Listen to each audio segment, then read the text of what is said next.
Dan sekarang kita mau belajar kebenaran firman Tuhan. Saudara, pasti saudara tahu bahwa di bulan ini saudara sedang belajar apa? Ya? Rebuild the church, membangun ulang ya gereja. Memang Tuhan yang membangun, tapi kenapa kita perlu membangun ulang? Karena kita kadang-kadang meleset dari apa yang Tuhan mau untuk kita membangun. Nah, sore hari ini kita belajar mengapa saya harus bergereja. Mengapa saya harus bergereja? Bergereja bukan main gereja-gerejaan. Saya masih kecil masih ingat main dokter-dokteran. Padahal bukan dokter, jadi seolah-olah jadi dokter. Nah, banyak orang Kristen main gereja-gerejaan. Apa itu main gereja-gerejaan? Motivasinya salah. Datang ke gereja. Motivasi datang ke gereja mau dapat apa? Apa untungnya saya ada di dalam sebuah gereja lokal? Apa untungnya saya kalau saya tertanam di gereja ini? Nah, ini sebuah fenomena yang sudah lama terjadi dan nanti ke depan akan lebih ganas lagi, saudara. Orang-orang yang punya motivasi yang salah. Saudara datang ke gereja bukan mau dapat apa, karena saudara udah dapat segala-galanya. Datang ke gereja itu adalah sebuah kesempatan untuk kita bersama-sama mengucap syukur. Karena sepanjang minggu Tuhan sudah tolong kita. Jadi kalau saudara datang ke gereja mau dapat apa-apa, mau dapat pertolongan, salah besar. Kenapa? Bahaya sekali kalau saudara hari Senin butuh pertolongan, tunggu hari Minggu, cilaka bukan main. Tuhan kita nggak pernah terlambat untuk menolong kita. Jadi tangan tunggu datang baru tempat ini baru dapat mujizat, enggak. Di rumah saudara juga sudah dapat mujizat. Jadi mentalitas datang ke gereja, bergereja, komit di gereja bukan lagi fokusnya saya, bukan. Apa yang saya bisa berikan buat gereja ini? Apa yang saya bisa lakukan untuk kemajuan pekerjaan Tuhan di tempat ini? Itu bergereja. Makanya saudara harus robah, karena bergereja ini banyak orang-orang Kristen nggak ngerti. Nah, ada banyak yang sudah ngomong, saudara, nanti ke depannya ini gereja akan mengalami masa-masa yang sulit, yang mulai membuktikan mana yang bergereja dan mana yang main gereja-gerejaan. Saya berharap dalam 1 bulan ini saudara nangkep apa maksud Tuhan, untuk apa ngerti tentang gereja. Saudara pasti sudah tahu bahwa gereja bukan gedungnya tapi biarlah pada sore hari ini kita belajar apa yang dimaksud, mengapa pentingnya saya bergereja. Ada seorang ibu datang kepada seorang hamba Tuhan yang terkenal. Ibu ini punya problem yang sangat besar. Dia punya konflik dengan pasangannya begitu rumit dan hampir diambang perceraian. Dan dia ngomong sama pendeta ini, Pak, punya waktu untuk saya bisa konseling. Saya punya masalah besar dan saya percaya Bapak bisa tolong saya. Di sebuah acara habis KKR. Lalu pendeta ini tanya, ibu dari gereja mana? Si ibu ini bilang, oh Pak Pendeta, saya mah gerejanya di mana-mana. Gereja saya itu ada di sini, ada di sini, ada di sini. Gereja saya itu gereja universal, gereja internasional. Oh Bu, maaf Bu, maksud saya nama gereja lokal ibu apa? Ya namanya gereja Yesus. Karena Yesus kepala gereja, jadi namanya gereja Yesus. Ini pendeta udah agak kesel juga kan ya. Ini nyambung apa kagak nih? Yang bodoh saya atau dia nih kan? Lalu ditanya lagi, maaf Bu, nama gembalanya siapa sih? Gembala ibu siapa? Ya Tuhan Yesus. Masa pendeta kagak tahu katanya? Kita kan punya gembala namanya Tuhan Yesus. Oh gitu ya Bu. Kalau gitu konseling aja dah sama Tuhan Yesus. Saudara, banyak orang nggak ngerti, saudara. Memang gereja Tuhan itu ada dua, ada universal. Universal itu gereja yang ada di sini, ada di Majapahit, ada di Harmoni, ada di tempat lain, bahkan ada di luar negeri. Itu jadi kesatuan gereja universal. Tapi di samping gereja universal ada gereja-gereja lokal. Gereja-gereja lokal yang ada namanya. Tapi Pak, kalau di perjanjian baru kok nggak ada namanya? Yang ada kok gereja di sini, gereja kota, gereja Korintus, gereja Galatia dan sebagainya. Iya, sangat berbeda. Kenapa? Karena dulu pemerintah pada waktu itu tidak ikut campur. Sekarang kita nggak bisa. Kalau gereja ini mau daftar ke pemerintah, Pak mau daftar gereja apa? Ya pokoknya gereja Yesus. Iya, gereja apa? Mesti jelas. Jadi konteksnya berbeda. Makanya sekarang muncullah nama-nama gereja. Nggak usah pusing itu. Yang penting bagi kita ditempatkan Tuhan di mana nih? Untuk kita bisa bergereja. Apa untungnya, apa pentingnya, apa manfaatnya kalau kita bergereja, saudara? Nah, yang pertama, saudara, kita harus bergereja karena kita harus ada di dalam keluarga rohani, yaitu di gereja lokal, keluarga rohani. Baik, kita baca dulu ayatnya ya. Efesus 2 ayat 19. Kita baca sama-sama. Munculkan silakan Efesus 2 ayat 19, 2, 3. Demikianlah kamu bukan lagi orang asing dan pendatang, melainkan kawan sekeluarga dari orang-orang kudus dan anggota-anggota keluarga Allah. Nah, ini ditulis oleh Rasul Paulus kepada jemaat di Efesus, karena pada waktu itu saya bilang pemerintah pada waktu itu tidak turut campur, makanya namanya adalah jemaat kota. Kalau kita bayangkan sekarang jemaat Jakarta, nah, tapi sekarang kondisinya berbeda. Kenapa? Karena di Indonesia harus jelas. Makanya ada nama gereja lokal, GPKDI lah, GBI lah, Betani lah, GPDI dan lain sebagainya ada. Tapi yang pasti, saudara, setiap kita ketika kita lahir baru, kita dimasukkan, dihisapkan oleh Tuhan masuk dalam keluarga Allah. Nah, keluarga Allah itu harus real. Kalau universal nggak real. Keluarga Allah itu asli di dalam gereja lokal. Waduh Pak, kalau saya masuk di dalam keluarga Allah, bagian keluarga Allah, keluarga saya aja bikin pusing Pak. Kadang-kadang saya konflik sama istri, kadang-kadang saya konflik sama suami, kadang-kadang saya konflik sama orang tua, kadang-kadang saya konflik sama anak. Biasa, saudara. Kalau di keluarga Allah terjadi konflik biasa. Itu mah bukan sesuatu yang luar biasa. Pasti Tuhan izinkan terjadi konflik. Tujuannya apa? Besi menajamkan, manusia menajamkan sesamanya. Jadi kalau teman bangku sebelah kita di ibadah, dia melukai kita, harusnya bersyukur. Awal kiri kanan, kamu nggak lukai saya sih. Kenapa? Karena kita bisa dipertajam. Kita dibuat maksimal, Tuhan pakai, bukan jemaat orang lain. Enggak, Tuhan itu ekonomis. Kalau membentuk saudara pakai yang di Bandung mahal banget. Apalagi naik berapa tuh? 200 sampai 300 kali ya. Jadi dia pakai di antara kita. Itu Pak yang saya nggak bisa. Saya nggak bisa ada dalam keluarga yang terlalu dalam, nggak bisa terbuka Pak. Aduh, nanti bahaya Pak. Nanti Pak, saudara nggak bisa. Saudara nggak terbuka sendiri, nanti dibuka sama Tuhan. Makanya sekarang jangan heran kan, ada banyak pemunculan pendeta-pendeta yang menurut saya gadungan gitu, sampai menganiaya istri sampai anak. Waktu istri saya kasih lihat videonya, kurang ajar, bikin malu kop pendeta aja nih, sampai mukul istri seperti itu. Kenapa bisa terjadi seperti itu, saudara? Dia tidak mengerti artinya bergereja. Keluarga, dalam keluarga itu akan dibuktikan saling mengasihi, saling mendukung, saling menguatkan, saling membangun, bahkan saling menegur. Saudara perhatikan baik-baik, ada gak di antara saudara yang lahir tanpa sebuah keluarga? Tiba-tiba saudara dari langit turun, masuk di ketong sampah, nangis, wah. Yang jadi orang tua saudara keluar, ada anak nih dipungut, ada gitu? Coba lihat kiri kanan wajahnya, ada gak? Nggak ada. Setiap kita lahir dari sebuah keluarga. Makanya ketika kita lahir baru, kita dihisapkan dalam keluarga rohani. Keluarga rohani yang nyata yaitu saudara di tempat ini. Kalau saya di Majapahit. Dan kita harus ada di situ. Saudara mau ke gereja manapun nggak ada yang sempurna. Serius saudara, nggak ada yang sempurna. Sayangnya banyak orang Kristen nggak ngerti ini. Aduh, nggak enak lah di sini. Kenapa? Pendetanya jutek. Nggak mau dah, istrinya si baik, suka senyum katanya kan. Kita cari yang pendetanya senyum. Ada ketemu pendetanya suka senyum, istrinya yang jutek lah. Wah, udahlah.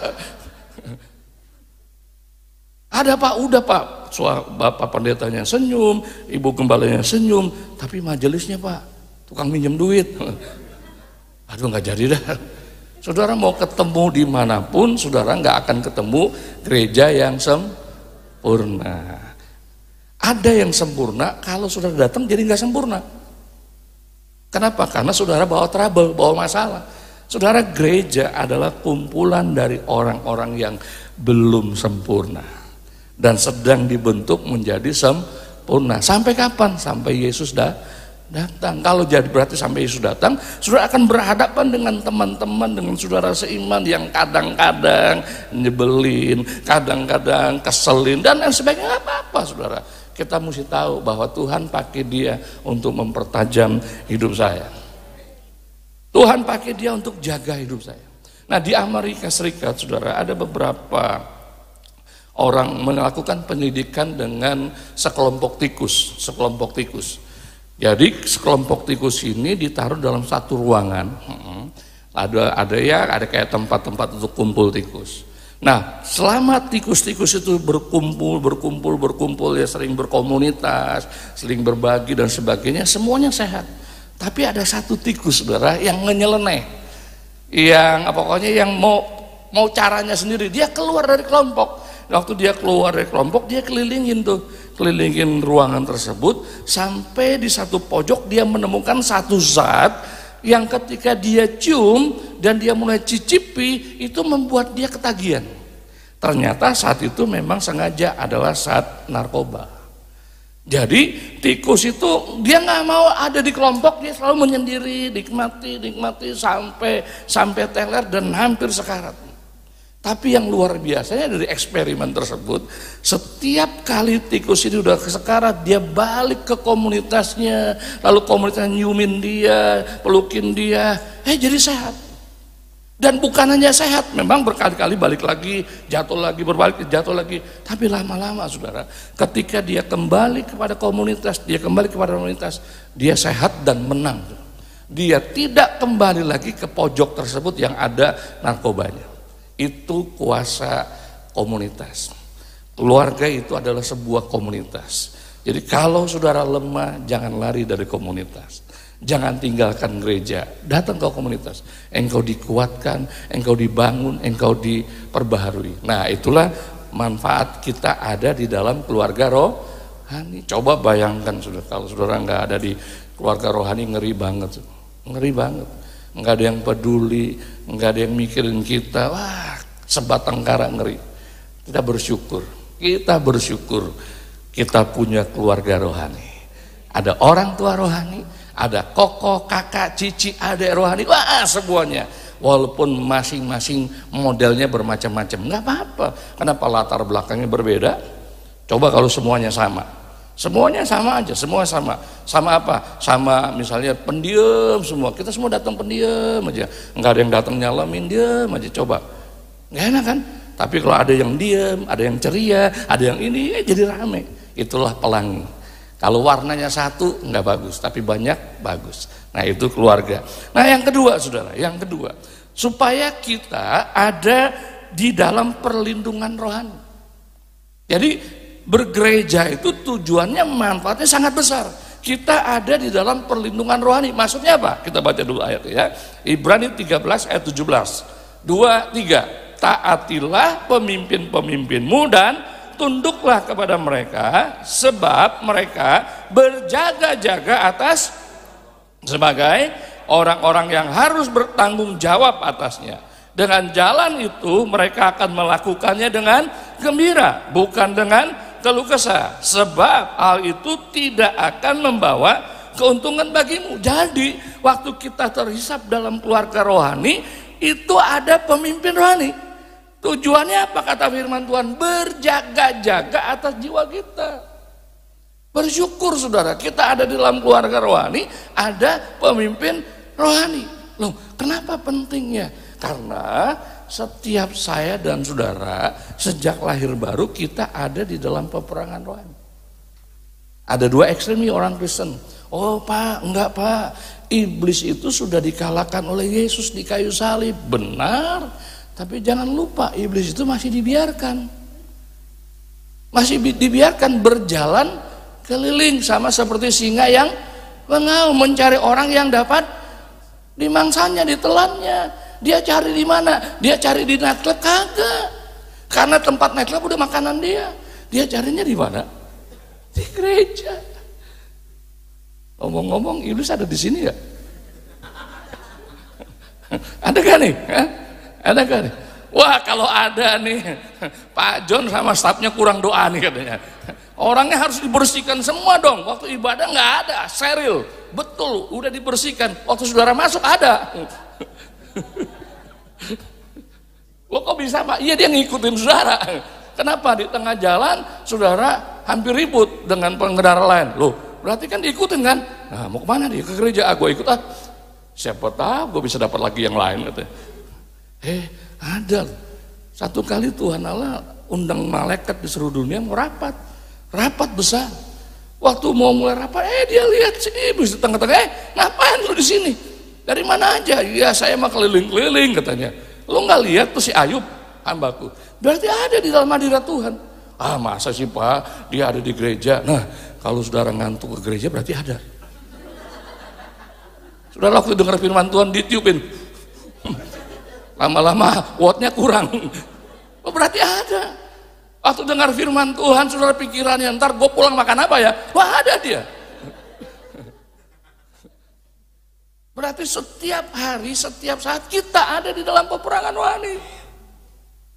Masalahnya ada ekstrim yang pertama, udah kalah katanya iblis, udah nggak bisa berbuat apa-apa. Jangan bilang begitu. Kenapa banyak keluarga hancur? Kenapa banyak anak-anak muda hancur hidupnya? Siapa yang kerjakan kalau bukan si iblis? Kenapa banyak anak-anak Tuhan yang dulunya semangat tiba-tiba dia hilang? Kenapa? Siapa yang buat kalau bukan iblis? Ada ekstrim yang kedua, segala-galanya sesuatunya pokoknya iblis. Anak gak naik kelas ini gara-gara iblis. Iblis bilang, aduh gue capek hati dah, apa-apa gue terus. Nah itu ekstrim kanan. Yang benar ya, kita mesti sadar setiap kita ada di dalam peperangan. Coba baca ayatnya ya. Baca ayatnya. Efesus 6 ayat 12. 2-3. Karena perjuangan kita bukanlah melawan darah dan daging, tetapi melawan pemerintah-pemerintah, melawan penguasa-penguasa, melawan penghulu-penghulu dunia yang gelap ini, melawan roh-roh jahat di udara. Dan dia punya senjata, namanya apa? Terus silakan munculkan. Panah api dari. Coba saudara bayangkan, setiap saat dia lontarkan panah api. Memang semua senjatanya sudah dilucuti sama Tuhan Yesus, tapi dia masih punya tipu daya. Dan tipu dayanya seperti panah api yang setiap saat akan nyerang kita. Tapi kita bersyukur karena kita ada di dalam keluarga rohani, maka ada pemimpin rohani sebagai payung. Enak gak saudara? Enak. Yang gak enak jadi pemimpin rohani. Dia mau nyerang saudara, dia nyerang Pak John dulu. Kenapa? Karena pemimpin rohani, dia harus berjaga-jaga nih buat orang-orang yang Tuhan percayakan. Jadi kalau iblis mau hancurkan keluarga saudara, dia mesti kena dulu pemimpinnya. Kalau pemimpinnya kena, berarti kita ikut kena. Tapi puji Tuhan, pemimpin rohani tugasnya adalah berjaga-jaga. Memang nggak kelihatan, saudara. Memang nggak kelihatan. Masa sih? Saudara, ini nyata bener. Setiap serangan itu selalu harus hadapi dulu pemimpin rohani. Harus hadapi gembala jemaat dulu. Nggak boleh langsung ke kita. Kenapa? Karena dia jagai kita, saudara. Nah, itu sebabnya, saudara, saya termotivasi ketika saya diundang sebuah pelayanan. Di pelayanan tersebut beberapa kali seluruh jemaat diajak untuk berdoa buat gembala jemaat. Lalu saya terapin di tempat saya. Setiap acara, ayo doakan saya sama istri saya. Jadi saudara mesti doakan Pak John sama istrinya Bu Susi. Kenapa? Karena mereka berjaga-jaga. Nah kalau mereka nggak ada yang jagain dengan doa-doa kita, kan mudah untuk diserang, akibatnya kita kena, saudara. Payungnya jadi bocor. Nah kalau udah bocor, masuk, saudara, ada banyak lubang masuk. Makanya penting doain pemimpin rohani saudara yang berjaga-jaga. Kenapa? Karena pekerjaannya Nggak gampang, tanggung jawabnya nggak ringan, berat. Tergantung berapa banyak. Kalau di bawah 100, di atas 100, di atas 500 itu waduh saudara, nggak gampang saudara. Kalau bukan pilihan Tuhan nggak bisa. Tapi kita kan sebagai jemaat nggak ngerti. Yang penting oh ya datang aja ke gereja, padahal di alam roh itu terjadinya peperangan terus menerus saudara. Jadi saudara sangat penting untuk kita ada bergereja karena ada perlindungan. Pak, kalau saya kena, saya ribut terus nih sama pasangan hidup saya, sama istri saya, sama suami saya. Jangan-jangan Pak John nggak doa ya? Ini jangan-jangan Pak John ada lobang nih. Kok bisa kena? Tunggu dulu. Kena itu ada dua alasan. Yang pertama karena pemimpin rohani, yang kedua karena kitanya. Nah kalau pemimpin rohani udah berjaga-jaga, udah berdoa, dan kita masih kena, berarti ada sesuatu yang salah di dalam hidup kita. Kita memberikan kesempatan kepada si iblis. Makanya walaupun pemimpin rohani kita udah jaga melalui doa, tapi kok bisa kena kita? Oh jangan-jangan ada sesuatu yang perlu kita bereskan. Saya percaya, saya kenal Pak John. Dia pasti berdoa buat saudara, bersama istri berdoa buat saudara, supaya saudara mengalami pertumbuhan, mengalami kemajuan, dilindungi dan sebagainya. Itu kami juga sebagai gembala lakukan itu. Saya percaya dan saya jamin itu. Tapi kalau ada di antara kita yang masih kena, berarti ada sesuatu yang kita perlu perbaiki. Itu sebabnya manfaat ketiga bergereja adalah supaya saya dan saudara dapat dimuridkan menjadi murid Yesus. Kenapa? Sudah ada perlindungan rohani, tapi kitanya masih lemah, kitanya masih kalah, kitanya masih suka menyerah sama godaan, kitanya masih suka putus asa ketika kita menghadapi tantangan. Ya nggak bisa saudara. Makanya saudara yang ketiga, kenapa? Karena kita harus dimuridkan. Silakan munculkan lagi. Kita baca sama-sama ya. Matius 28, 19, 20. 2, 3. Karena itu pergilah, jadikanlah semua bangsa muridku dan baptislah mereka dalam Anak dan Roh Kudus dan ajarlah mereka melakukan segala sesuatu yang telah kuperintahkan ke. Ini Yesus ngomong kepada murid-muridnya yang jadi rasul-rasul, pergi jadikanlah sekalian bangsa jadi orang Kristen. Betul? Kalau sampai nggak jawab berarti ada iblis. Nggak ngerti. Betul atau salah? Salah. Pergi jadikanlah sekalian bangsa menjadi muridku. Ada perbedaan jadi orang Kristen jadi murid. Oh, jadi orang Kristen sekarang gampang, serius gampang. Saudara pergi ke gereja aja orang lain sebut apa? Orang Kristen. Orang Kristen padahal saudara belum lahir baru. Yang mengerikan saudara, ini di jemaat Korintus. Rasul Paulus menemukan ada 3 tingkatan. Yang pertama belum lahir baru, yang kedua lahir baru masih kanak-kanak, dan yang ketiga lahir baru udah dewasa. Itu jemaat Korintus. Berarti di jemaat pun pasti ada orang yang belum lahir baru. Makanya jadi orang Kristen gampang. Apalagi mau ada sesuatu, cewek gue ke gereja deh gitu.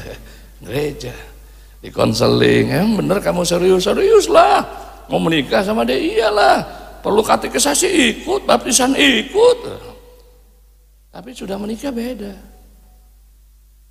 bisa dilarang sama cowoknya. Enggak, sekarang nggak boleh ke gereja. Loh kan kamu udah ke gereja? Iya, gue ke gereja kan karena mau dapat lu. Sekarang udah dapat, mau dapat apa lagi gitu ya. Nah, saudara jadi orang Kristen gampang. Jadi murid itu sebuah proses. Kenapa? Karena ketika kita jadi murid Kristus, kita dilatih, dibimbing, dibentuk, diajar untuk hidup sama seperti Yesus. Coba tes. Visinya di sini apa? Oh, karena ada di depan ya Pak. Yang nggak dapat nggak boleh pulang. Saudara, Kita mesti sadar, dimanapun, gereja manapun, tujuannya kita menjadi murid Yesus, semakin serupa dengan Yesus. Dan itu nggak bisa instan, dan itu nggak bisa jadi dengan sendirinya, nggak bisa. Perhatikan kalimat saya, menjadi tua pasti. Loh Kak, apa Pak maksudnya? Setiap tahun kita rayakan ulang tahun, berarti tua pas? Nggak usah diusahain pasti tua. Menjadi dewasa harus ada usaha. Menjadi dewasa harus ada pilihan. Nah saudara, menjadi Kristen gampang, tapi menjadi murid kita harus ada keputusan-keputusan yang kita buat. Itu sebabnya saudara ada di dalam gereja lokal, apalagi disebut sebagai, di sini disebut sebagai rumah pemuridan. Saudara bersyukur banget. Kenapa? Tepat. Karena saudara mau dimuridkan, menjadi murid Yesus. Saudara lihat gambarnya ya, ada ayam, 2 anak ayam, 3, lalu ada anak Raja Wali. Ceritanya gini, seorang pemburu lagi berburu, dia menemukan dalam perburuannya itu ada sarang Raja Wali. Dia mendekat, tapi dia nggak berani selalu mendekat. Kenapa? Raja Wali itu waspadanya luar biasa. Dia jagain telur Raja Wali tersebut. Dia tunggu sampai si induk ini terbang untuk cari makan. Nah waktu terbang itu, nah dia mulai ambil 1 telur burung Raja Wali. Dalam perjalanan dia mulai bermimpi, wah luar biasa. Pulang capek-capek, saya akan buat telur mata kerbau. Loh kan ayam sapi Pak, telur mata sapi. Kalau Raja Wali masa sapi juga bisa ribut dia. Ganti dah telur mata kerbau. Aduh, gua bisa makan kenyang nih. Gitu. Dalam perjalanan dia mulai acang-acang, sampai di rumah berubah. Enggak deh, gua taruh aja deh telur burung Raja Wali ini di kandang ayam. Jadi ditaruhlah di kandang ayam di mana induk ayam lagi mengerami, yang namanya juga ayam. Kok datang gede banget ini? Keluar dari mana nih? Biasanya gua keluarin kecil-kecil gitu. Oh gede banget, namanya juga ayam, nggak ngerti. Ya udahlah, dia rami saudara. Siapa yang tahu telur ayam menetas berapa hari? 21 hari. Jangan-jangan kita pernah belajar lihat cara ayam menetas kan ya. Nah saudara, waktu telur ayam menetas apa yang dilakukan oleh si anak ayam itu? Ada apa? Ada yang tahu nggak? Apa yang dilakukan oleh anak ayam itu? Lari, cucut lari. Anak ayam nggak perlu diajar lari. Hebat, luar biasa. Namanya juga ayam. Ini gede-gede kok belum nongol-nongol, belum pecah-pecah maksudnya. Yang lain udah pada pecah. Ya udahlah, namanya ayam, diramin terus, ditindih-tindihin, digoyang-goyang supaya pecah gitu kan ya. Lama-lama pecah, pecah, nongol. Palanya botak, gede, tapi blow on. Nggak bisa apa-apa. Induknya bilang, lo lihat tuh abang-abangmu kecil-kecil udah pandai lari. Keluar aja langsung lari, nyanyi lagi cap. Kamu kok diem? Nggak bisa apa-apa. Namanya juga ayam. Ya udahlah, diajarinlah si anak Raja Wali ini. Diajarin jalan. Ajarin lama-lama bisa jalan, udah iring-iringan. Sama waktu 1 kali iring-iringan, tiba-tiba dia lihat seekor burung terbang di atasnya. Dia panggil, Ma, itu apa? Shh, itu raja burung. Loh kok Mak, modelnya kayak saya katanya. Shh, kamu mah anak ayam. Nggak mungkin lah, model boleh sama, tapi kamu tetap ayam. Buktinya dia bisa terbang, kamu nggak bisa terbang, kata. Oh gitu ya. Kamu tahu nggak katanya? Kalau ada dia kita harus sembunyi. Makanya ayam kalau ada masalah sembunyi. Kristen ayam kalau ada masalah sembunyi. Maksudnya nggak datang ke gereja, itu sembunyi itu. Sembunyi di mana? Sembunyi di hobi, sembunyi di pekerjaan, sembunyi di kebiasaan buruk. Sembunyi dah supaya rasanya aman. Itu ayam.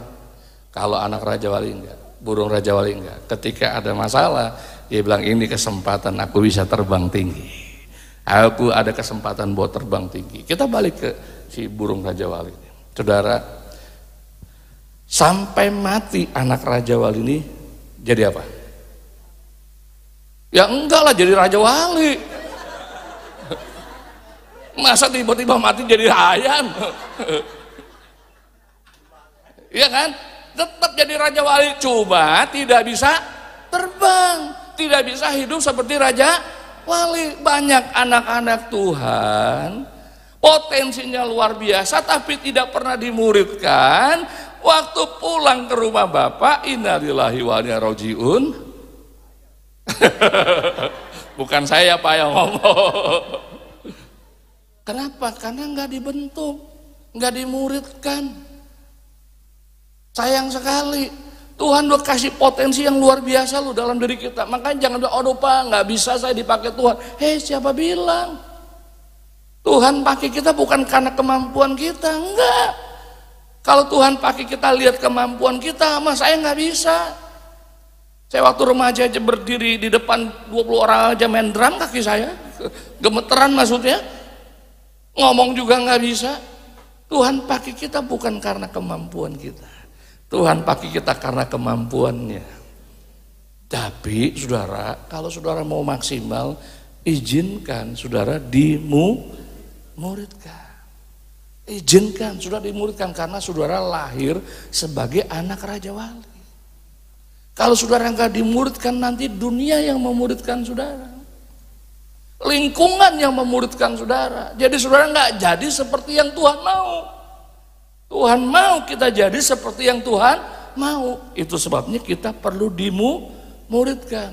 Nah saudara lihat gambar yang kedua, ini induk Raja Wali sama anak Raja Wali. Jadi kalau anak Raja Wali lahir itu ya, dia ditaruh di sarang yang nyaman.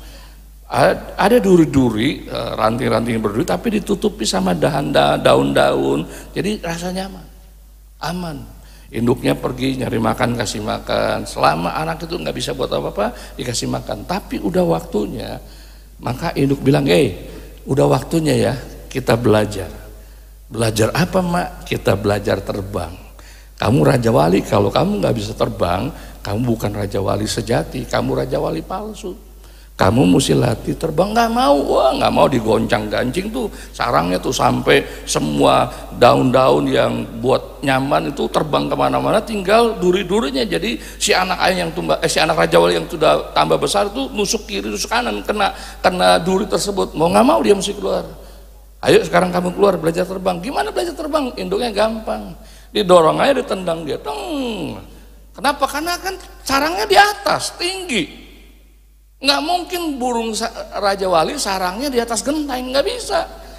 Latihan terbangnya kagak bisa, gimana? Di tempat yang tinggi, dia anak ini, waduh ibu bapak kamu tega banget mau bunuh saya katanya. Jangan gitulah, kalau kamu nggak suka biar saya mati di sarang.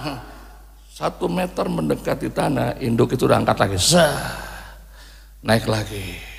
Tinggal bilang, mak ini main apa? Roller coaster. Jantungan nih, berkali-kali dilatih, lama-lama sayapnya jadi kuat.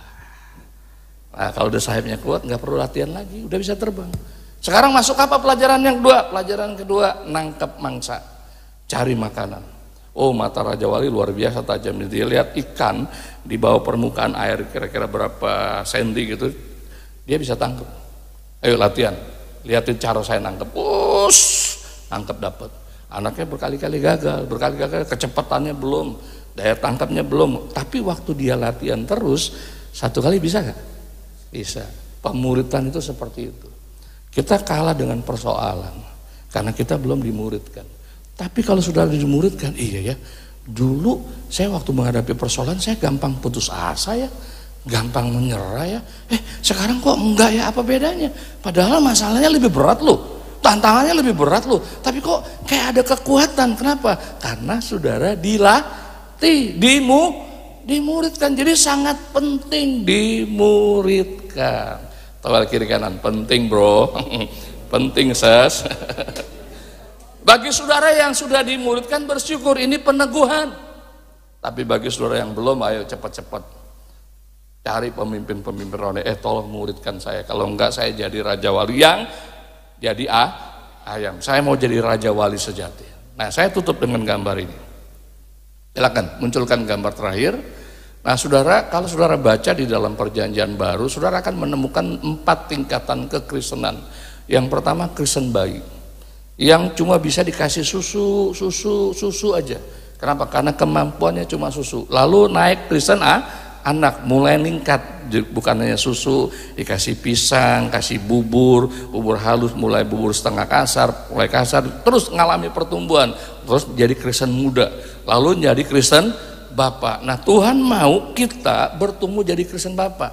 Nah, urutan ini tidak ditentukan oleh usia kita. Usia kita sudah 60, belum tentu kita jadi Kristen Bapak. Nggak bisa. Nggak bisa ditentukan oleh usia kita. Tidak ditentukan berapa lama kita bergereja. Karena orang gereja datang ke gereja tiap minggu belum tentu sudah, kalau nggak dimuridkan, dia nggak ngalami pertumbuhan. Ditentukan oleh apa? Dimuridkan. Kalau saudara nggak dimuridkan, sudah bertahun-tahun, sudah usianya lanjut, saudara tetap disebut sebagai Kristen anak, bahkan Kristen bayi. Mau makanan yang gampang-gampang, penghiburan, saudara diberkati Tuhan. Tapi ketika khotbahnya keras, saudara nyinggung dosa saudara, wah saudara udah mulai goyang, terlalu keras nih. Pendeta ini nggak ngerti saya nih, wah macam-macam. Kenapa? Karena masih Kristen bayi. Tapi saya percaya di sini adalah Kristen-Kristen yang sedang bertumbuh. Amin.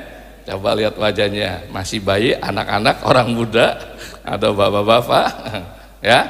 Jadi mari ambil kesempatan. Ada kesempatan dimuridkan, saudara, orang nomor 1. Saya mau. Saya masih dimuridkan. Pak John juga masih dimuridkan. Kami saling memuridkan. Pemuridan itu seumur hidup.